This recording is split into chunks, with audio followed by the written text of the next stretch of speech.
नमस्कार। तो चलिए आज बात करते हैं उत्तर प्रदेश की उन बेहद खास जगहों के बारे में जिन्हें हम रामसर आर्द्रभूमि कहते हैं। आखिर क्यों है ये झीलें और दलदल पूरी दुनिया के लिए इतनी जरूरी? आइए समझते हैं। लेकिन कहानी शुरू करने से पहले एक सवाल है।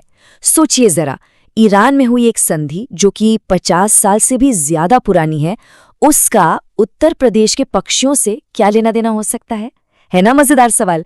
चलिए इसी गुत्थी को सुलझाते हुए आगे बढ़ते हैं। तो सबसे पहले बिल्कुल बेसिक से शुरू करते हैं। ये आर्द्रभूमि या वेटलैंड आखिर होता क्या है? अच्छा, तो इसे ऐसे समझते हैं। आर्द्रभूमि मतलब जमीन और पानी के बीच की एक जगह, एक तरह का ट्रांजिशन जोन। अब यहाँ पानी या तो हमेशा रहता है या फिर कुछ समय के लिए आता जाता है, पर एक शर्त है। पानी की गहराई 6 मीटर मतलब करीब करीब 20 फीट से ज्यादा नहीं होनी चाहिए। बस इतनी सी बात है। अब यहाँ एक बहुत ही दिलचस्प पेंच है, खासतौर पर भारत के संदर्भ में। हम जानते हैं कि प्राकृतिक झीलें, तालाब, दलदल ये सब तो आर्द्रभूमि हैं, लेकिन क्या धान के खेत भी हैं? नहीं, उन्हें रामसर साइट्स में नहीं गिना जाता। वजह सीधी सी है, उनका मुख्य काम खेती है, प्राकृतिक संरक्षण नहीं। तो अब जब ये समझ आ गया कि ये इकोसिस्टम कितने जरूरी है, तो सवाल उठा कि इन्हें बचाया कैसे जाए, और बस यहीं से एक ग्लोबल मूवमेंट की नींव पड़ी। कहानी शुरू होती है साल 1971 में। जगह थी ईरान का एक शहर रामसर। यहाँ 2 फरवरी को एक बहुत ही जरूरी समझौते पर साइन हुए। ये तारीख इतनी अहम है कि आज हम इसे वर्ल्ड वेटलैंड्स डे के तौर पर मनाते हैं। और फिर 1975 आते आते ये संधि पूरी दुनिया में लागू हो गई। मकसद सिर्फ एक, इन वेटलैंड्स को बचाना और इनका समझदारी से इस्तेमाल करना।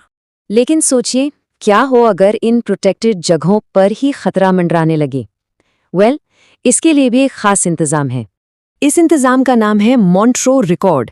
ये आप कह सकते हैं एक तरह की रेड लिस्ट है उन रामसर साइट्स के लिए जो खतरे में हैं। खतरा किस वजह से?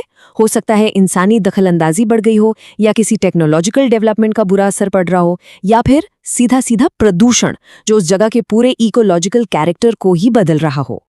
अगर हम भारत की बात करें तो फिलहाल 2 साइट्स इस रिकॉर्ड में हैं, राजस्थान का केवलादेव नेशनल पार्क और मणिपुर की लोकटक झील। लेकिन यहाँ एक उम्मीद की कहानी भी है। ओडिशा की चिल्का झील, वो भी कभी इसी लिस्ट में थी, पर जबरदस्त संरक्षण प्रयासों के बाद 2002 में उसे इस खतरे की लिस्ट से बाहर निकाल दिया गया। ये एक बहुत बड़ी सक्सेस स्टोरी है जो दिखाती है कि अगर ठान लिया जाए तो क्या कुछ नहीं हो सकता। चलिए अब अपना फोकस शिफ्ट करते हैं और आते हैं उत्तर प्रदेश पर। देखते हैं कि इस राज्य की कंजर्वेशन जर्नी कैसी रही है। ये जो नक्शा है, ये उत्तर प्रदेश की कहानी बयां करता है। राज्य ने अपने कई जरूरी पक्षी विहारों और झीलों को रामसर लिस्ट में शामिल करवाया है, और ये दिखाता है कि इकोलॉजिकल कंजर्वेशन को लेकर यहाँ एक नई और मजबूत सोच ने जन्म लिया है। इस सफर की शुरुआत हुई थी साल 2005 में। ये एक ऐतिहासिक पहल थी जब ऊपरी गंगा नदी का ब्रिज घाट से नरोरा तक का हिस्सा उत्तर प्रदेश की पहली रामसर साइट बना। यहीं से आप कह सकते हैं एक नए अध्याय की शुरुआत हुई। इसके बाद आया साल 2019, और ये साल तो जैसे एक तूफान लेकर आया, कंजर्वेशन का तूफान। एक ही साल में राज्य के वेटलैंड नेटवर्क का सबसे बड़ा विस्तार हुआ। सांडी और नवाबगंज जैसे कई पक्षी अभयारण्यों को इंटरनेशनल पहचान मिली। ये एक बहुत बड़ी छलांग थी। और ये कहानी यही नहीं रुकी। सबसे नया नाम इस लिस्ट में जुड़ा 2021 में, बखीरा वाइल्ड लाइफ सैंक्चुरी का। ये जगह खास तौर पे सर्दियों में आने वाले इंटरनेशनल माइग्रेटरी बर्ड्स के लिए एक बेहद जरूरी और महफूज ठिकाना है। तो सवाल ये है कि आखिर ये सब इतना जरूरी क्यों है? क्यों हम इतनी बात कर रहे हैं वेटलैंड्स की? इसका जवाब एक बहुत ही पावरफुल मेटाफर में छिपा है। इन्हें कहा जाता है धरती के गुर्दे। और अच्छी बात यह है कि राज्य सरकार इन रामसर साइट्स के संरक्षण, उनके विकास और मैनेजमेंट के लिए पूरी तरह से कमिटेड है। कोशिश यही है कि यहाँ के जलीय जीवन को बचाया जा सके और इन कीमती जमीनों को एक नया जीवन दिया जा सके।